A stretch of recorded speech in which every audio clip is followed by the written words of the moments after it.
Hey everyone, Jason Weckerly here. In today's video, we're going to talk about the new DVD live album release, David Gilmour, live at the Circus Maximus. I just got my Blu-ray copy in the mail today. I pre-ordered it a couple months ago, and I already saw this film in the theaters with my wife, Michelle, and it was absolutely amazing.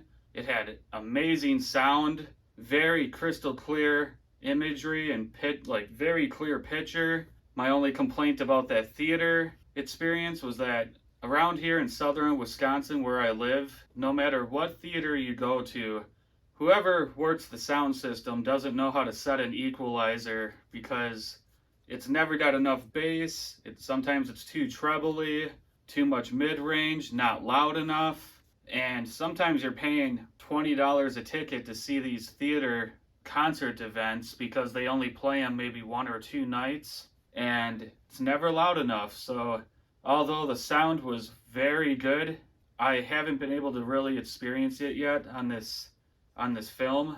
But as far as the picture goes, it was probably one of the nicest shot concert films I've ever seen. Just crystal clear picture, and some of the historic buildings and over there in Italy, just breathtaking. And I guess it rained a lot and there was floods over there, and he filmed this on the night that didn't rain, so you can actually see all the sidewalks and streets and everything when they do the B-roll shots of the town that he's playing and around the Circus Maximus amphitheater. And he kind of made a joke about it when my wife and I went to LA. We went to Hollywood to go see David Gilmour last year on this same tour. One of the greatest things I've ever done in my whole life. I never went to California before. Never even been on a plane before that trip. I've never traveled on a plane. And I mean, I live here in the Midwest in Wisconsin. I never really got out of the Midwest in Canada too much. I like to go fishing a lot. I went to Canada, Minnesota, stuff like that. When I went to California, the scenery was amazing. I hated the traffic. I filmed the entire trip. I even filmed the concert, everything. But I'm going to put out some videos here on Rockin' Bios and reviews in the near future of that vacation. Because my wife and I, we went to all the movie studios. We went to the Rainbow Bar and Grill, toured Sunset Strip. We went over to the Chateau Marmont and snuck in there and got some video. Not a lot of it because security's really strict and they don't want filming in that building. We went to the Angeles Mountains. We went to the Malibu beaches. We visited the Queen Mary. We went to Laurel Canyon and toured around the hills and checked out the rock star homes like Frank Zappa, The Doors, Mama Cass, and Joni Mitchell, and I mean, the list goes on and on.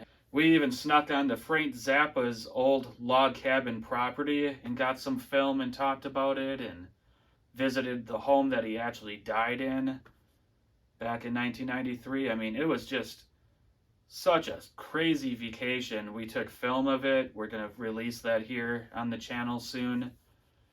We even visited the graveyards, all that stuff. Checked out a bunch of celebrity graves. Ronnie James Dio, Lemmy Kilmister, Judy Garland, Chris Cornell, all sorts of stuff. You guys are going to have to check it out. I'll shut up about that right now. But David Gilmour live at the Circus Maximus. It was very cool seeing, like, up close and personal what the stage looked like. I mean, I wasn't very close to the stage when I saw him at the Hollywood Bowl. So seeing how the lights really work, how the band performed, it's kind of like being able to see it front row, especially when I saw it in the theater on the big screen. And I mean, he played an awesome set list. I'll show you guys the set list here. I'm going to be going through the packaging, the booklet, all the little goodies inside of here as I'm talking to you.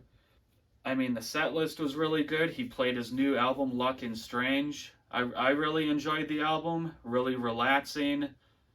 I mean, to me, everything David Gilmour did as a solo artist, even some of the stuff Roger Waters did in his solo career, it reminds me of Pink Floyd. You can tell these guys had a style and a way of songwriting that they took into their solo careers.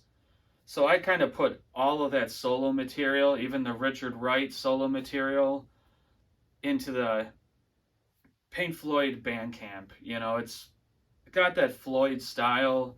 You can hear it on the keyboards, the guitars, the way they play their beats, the bass riffs, stuff like that. I mean, David Gilmour's sound, I mean, every time he releases an album, it's kind of like Pink Floyd is just putting out an album again to me. And ROCKIN Strange, I really enjoyed it a lot more than I enjoyed his previous album, Rattle That Lock, which that was a fantastic tour. And I mean, when he played Shine On You Crazy Diamond, I was just ecstatic. That's my favorite Pink Floyd song, next to probably Echoes, Dogs, Welcome to the Machine. I mean, I love most Pink Floyd. I've never really been into like Another Brick in the Wall Part 2. Kind of reminds me of a disco song with a little bit of attitude and edge, a killer guitar solo, but I was kind of happy he didn't play that song in concert when we saw him in LA or on this film. He didn't play really any of the Pink Floyd hits. I mean, if you look at the set list, he's got Fat Old Sun. I mean, Wish You Were Here, that's a hit. But Fat Old Sun, Marooned, High Hopes, Sorrow, Great Gig in the Sky, Great Day for Freedom, Coming Back to Life, Comfortably Numb. I mean, Comfortably Numb's a hit, I guess. So he played 2 hits, Wish You Were Here and Comfortably Numb. But we didn't, I was kind of shocked he didn't do Money, didn't do Another Brick in the Wall. I mean, oh well. I did wish that he played a lot more Pink Floyd in concert. I was hoping to hear Echoes, but he said in interviews that he's never going to perform that again without Richard Wright. I mean, never say never. Sometimes people say things, they change their mind in the future. And, I mean, I was hoping to hear Echoes. I was hoping to hear Shine On You Crazy Diamond, whether the first part or the second part, because that song begins and that song's the beginning and the end of the Wish You Were Here album. And I love both parts. I mean, it's like 25 minutes long in its entirety.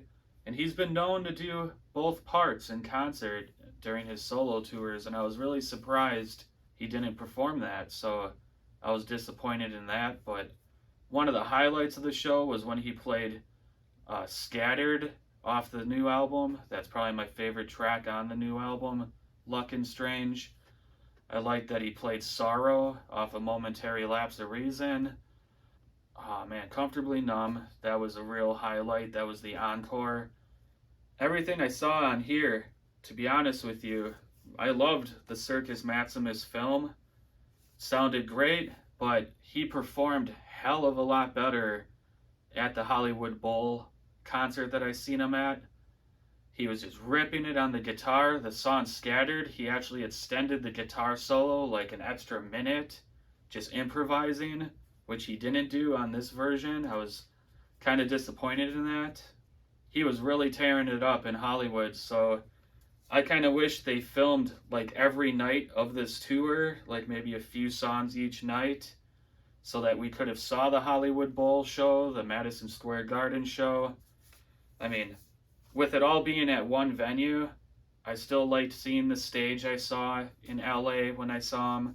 I still liked that the set list was the same.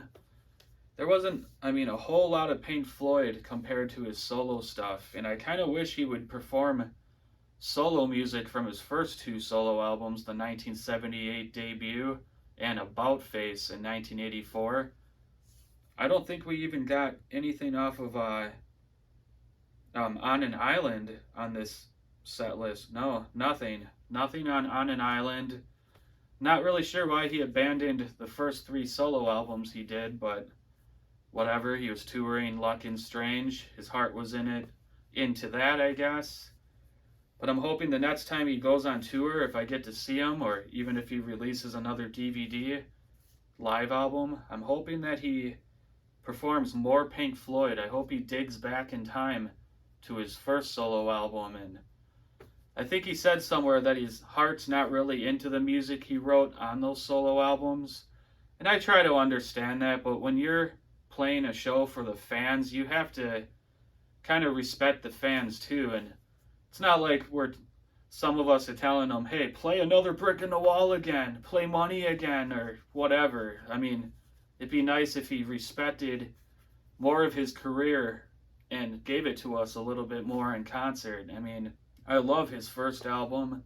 The 1978 solo album's probably my favorite one of all of them.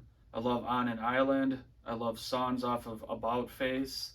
Rattle That Lock was a good album, even though the song Rattle That Lock and the song Today, those two songs, not my cup of tea. A little too funky and poppy for me.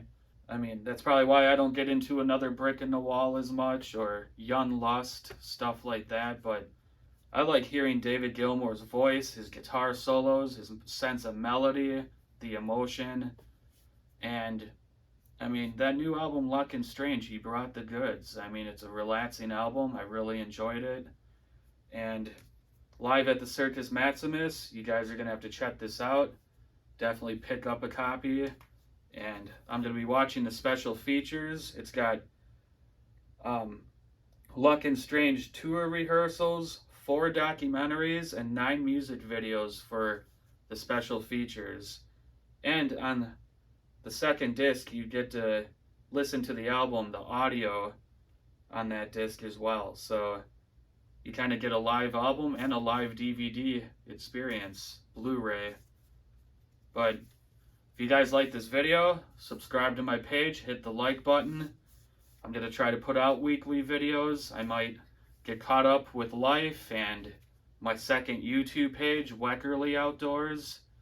I'll put a link to that down below. That's a fishing outdoors vacation vlog type page. If you guys are into the outdoors and fishing and vacation vlogs, check out Weckerly Outdoors if you get some time. Hit the like button, hit the subscribe button. Not much more I can say. Check out David Gilmour live at the Circus Maximus. Take care.